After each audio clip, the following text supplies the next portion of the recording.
জাকাতের টাকা কি গরিব আত্মীয় স্বজনদের নতুন জামা কাপড় কিনে দিতে পারবো? জাকাতের টাকা দিয়ে গরিব মানুষকে কাপড় চোপড় কিনে দিতে পারবেন কি না, এটার উত্তর দেওয়ার আগে আমি একটা এক্সাম্পল দিতে চাই। এক্সাম্পল, উপমাটা আমি একটু বলি।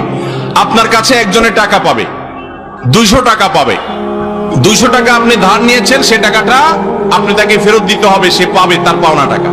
বাজারে দেখা হওয়ার পরে তাকে বলছেন, ভাই এদিকে আসেন, আপনি না আমার কাছে 200 টাকা পাবেন? বলে হ্যাঁ। বলে আসেন। ডেকে নিয়ে ফল দোকানে নিয়ে গেলেন, নিয়ে 1 কেজি আপেল কিনে দিলেন 200 টাকা দিয়া বললেন যান বাড়ি যান। উনি যদি বলে ভাই কাহিনী কি? বলে কাহিনী হলো 200 টাকা পাবেন না, আপনি আপেল কিনে দিলাম, বাড়িতে চলে যান। কি বলেন? মায়ের একটাও নিচে পড়বে? আমি তোমার থেকে টাকা পাবো, টাকা দিয়ে কি আমি আপেল খাবো না টকটমেটো খাবো সেটা তো আমার ব্যাপার, তুমি আমার আপেল কিনে দেওয়ার কি? আল্লাহ তাআলা কোরআনে কারিমে বলেছেন, ওয়াফি আমওয়ালিহিম হাক্কুল লিসাইলি ওয়াল মাহরুম। যাকাত হলো গরিবের, অভাবী মানুষের অধিকার। আল্লাহ তাআলা অধিকার ঠিক করে দিয়েছেন, তার অধিকারের টাকা আপনি তাকে দিবেন। সেই টাকা দিয়ে সে কাপড় কিনবে না ঔষধ কিনবে না চাউল কিনবে, এটা তার ব্যাপার।